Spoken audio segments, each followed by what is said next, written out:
Անդրադառնալով թեմային արտաքին հետախուզության հայտարարությանը, պարոն Փաշինյան, ինչու իշխանությունը հստակ չի նշում,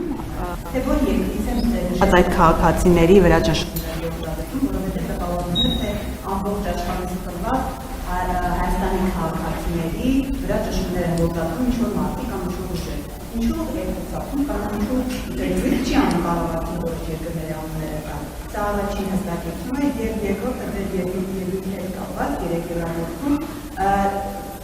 դուք գնացել եք այնտեղ բողոքում եք Հայաստանի ներքին խնդիրներից եկեղեցու ընդդիմությունից ձեզ նաև մեղադրանք են հնչում թե Հայաստանի ներքին հարցերը մասնավորապես եկեղեցու հետ կապված հարցերը ինչու եք այնտեղ բարձրաձայնում այն ենթատեքստով, որ օրինակ նույն հոգևորականների հետ կապված դատական որոշումներ վճիռներ չկան։ Ինչու եք դուք այդ ամբիոնը օգտագործում դեռևս ոչ դատական վճռով անգամ Հայաստանի մարդկանց հոգևորականների մեղադրելու որոշակի արարքներում։ Նախ ես որևէ մեկից չեմ բողոքել, ես մեր դիրքորոշումներն եմ արտահայտել, այդ թվում իմանալով, որ Եվրոպական խորհրդարանի падգամավորները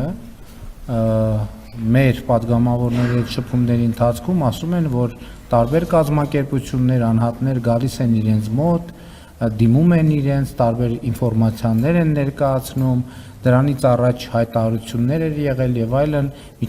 լավ միջազգային հարթակ էր, որպեսզի ես բոլոր հնարավոր միջազգային կառույցների, բոլոր հնարավոր հարցերին անդրադառնամ եւ հատ-հատ չանդրադառնամ, ինչ վերաբերում է արտաքին հետախուզական ծառայության հայտարարությանը, դա ինֆորմացիայի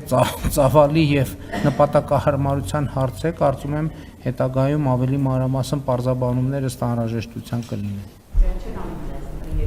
Ենթադրում եմ, գիտեք, ես այդքան մանրամասներով չեմ կարող ասել, ենթադրում եմ կլինեն։